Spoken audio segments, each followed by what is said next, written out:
What the heck is going on with Trump? Why is he saying this stuff? And why is he alluding to being arrested? Now, recall, go back, way back in time, as we have been, and we will continue to do, to the period so long ago of 2016. And in the 2016 election, Donald Trump and his lawyer, or his former lawyer, now, quote, jailbird, Michael Cohen, coordinated to pay off a adult film star, Stormy Daniels, for an alleged affair that Mr. Trump had with her. Now, in isolation, is this something that we think is wrong? Should it be illegal? Maybe, maybe not. However, when we look at the facts of the case, and of course, we don't have all of the facts, we as the public have some of them.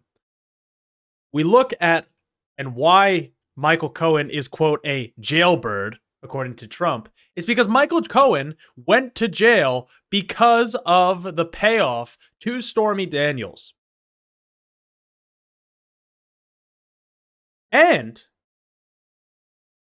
the only reason why this case is happening in New York is because there's no reason that Michael Cohen would have single-handedly or inadvertently or on his own authorized a large payment that he had to pay out of pocket to a porn star that he did not have anything to do with. He did it on behalf of the former and failed President Donald J. Trump, and at the time, candidate, to try to hush that story. Now, where the real trick here comes, and we will find this out as the actual verdict of the case comes out, is how these funds were sent from Trump to Cohen as a payback, as a reimbursement. Because he paid him back, and there is question as to whether the money came from the corporation, Trump Inc., or whatever you want to call it, the Trump business. And since it was on behalf of basically a campaign expense, now it's not, that's where some of this legality part starts to come in. Okay, well, what is happening here? But there is a potential for the commingling, or the alleged commingling of corporate funds with campaign funds, et cetera, right? Again, we don't have all the facts. I know people want to say, like, we know everything. I bet I'm as plugged in, I feel like, as you can be without watching the news 24/7. And this hush money has like a number of different clause that it could latch onto that could be potentially damaging to Trump. Now, before we get to the arrest, let me state up front. Is this something that I think is the strongest, most worthwhile case against the former President Trump? No, I don't.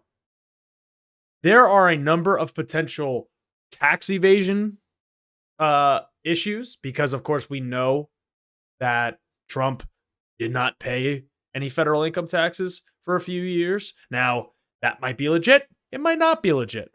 That might be something we want to look into. If I was somebody that was leading the IRS, I'd probably want to look into that. The most damning case, though, because there's a bunch of other cases against Trump in different states and in different,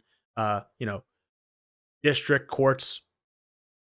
The most damning case, in my opinion, has to do with the potential attempt at overturning the 2020 election, specifically in Georgia, where Trump called and pressured the Secretary of State and Congress, I should say the state Congress, to overturn the election results in Georgia. That is something that should be prioritized. I think the potential for Trump calling for violence on January 6th would be worthwhile for somebody to be charged for these things.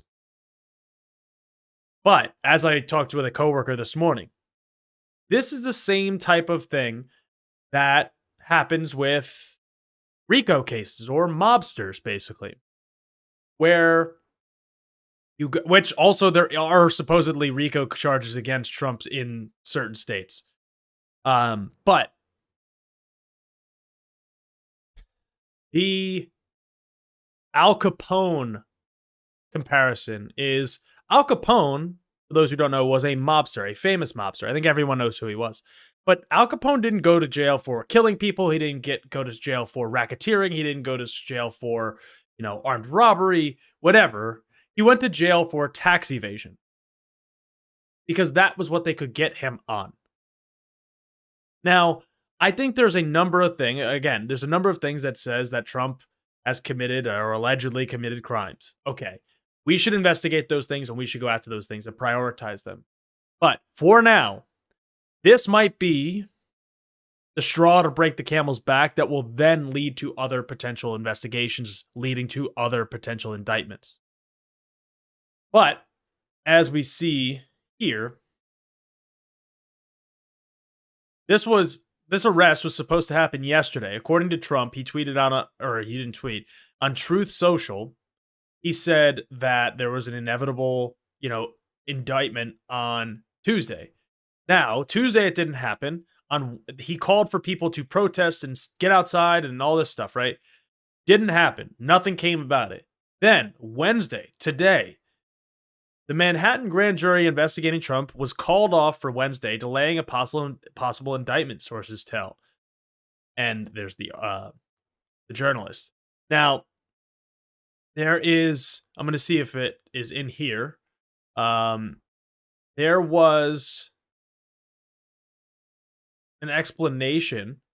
Nope, not in here. There was an explanation I saw that it is going to more align with the actual, surrendering to the arrest next week. I don't know if that's the case. I don't know that anybody knows that this is the case because there has never, and I will emphasize this, in the history of the United States, there has never been a sitting or former president being indicted and arrested. So, Trump could set history for being the first president to be impeached twice and the first former president to be indicted. It's a good record, if you ask me.